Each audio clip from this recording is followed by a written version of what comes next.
Hey folks, how you doing? In this tip tutorial, I just want to quickly talk about lists. It's a simple thing that you can build in any HTML website or even WordPress. But what we've done is we've styled or provided at least a few different styles for your list items. Here's three as an example for this particular template. Each template is going to be a little bit different, I think, and the different formats of the template, the HD, the FD, the SL, there may be some slight differences in how we style the lists for those templates as well. But in a nutshell, here's an example. We have a few different list styles that look somewhat different and a little bit of different in terms of the interactivity as well. As you can see with this one here, it has some cool effects.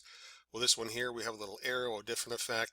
And this is just a nice simple list with this some cool little graphic over on the for the bullet list instead of the boring old dot. Well, if you want to use this type of list item, we've used examples of them throughout the different template pages. But if you want a new one to add to an existing page or a new page of yours, what you can do is you can just go into the style guide. You can go into the styles folder, and then we have the list folder right here. Now you can preview all of the different lists that are available just by looking at the allists.htm page. That's the preview page. In this example, we have three different lists right here, and you can just open up any one of them and you can copy the entire list example that we have into your existing page and use that because it's already styled. Or the easy thing you can do is you can actually take any old blank page like so, type in your items, item 1, item 2, item 3. Watch this. Now what we can do is we can create our own list. We can start with the first item and use the old bullet right there. We can down to the next item, hit the same thing, use our arrow key down to the next item, same thing and same thing. So now we have a nice list like so. Now let's take a look at an example of our list. We use an organized list tag right here, the OL tag, right? Same thing here.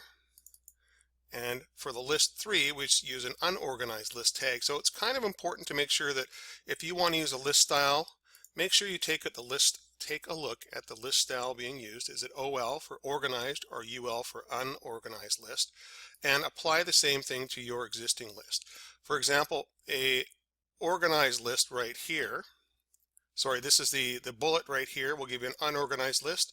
The numbering will give you an organized list or OL tag. So once you've decided, let's say we want to go with a list style number 2 as our page right here. We want to use this list style right here. We create our list. We'd make sure that it is using the numbered system, which is the numbering system right here for the organized list, or the O list style, I should say. Oops, I'm on the wrong page. Right, that one right there. You can tell that it's an OL. Here's our list style right here. If we click it, it says OL list 2. Well, watch this. If we go to edit the tag, we can actually just go with the OL. We type in the word class. You see how it puts the equal in the quotes right there? Then we just type in the word list, or the class name of list 2, and a check mark. And I know this because on the list 2 page, if I go to the code view, it just simply uses a class equals list 2, just like that. I mean, you can even copy that OL right there, go to your page, go to your code view, find the OL and paste it in place. I mean, there's a million different ways of doing this. I just wanted to give you a quick overview of how do you create a list, your own list, that matches the different style lists that we've already provided in the template. And you can either copy it right from the list page itself, or you can create your own list and then make it organized or unorganized, and then add the class that makes it work.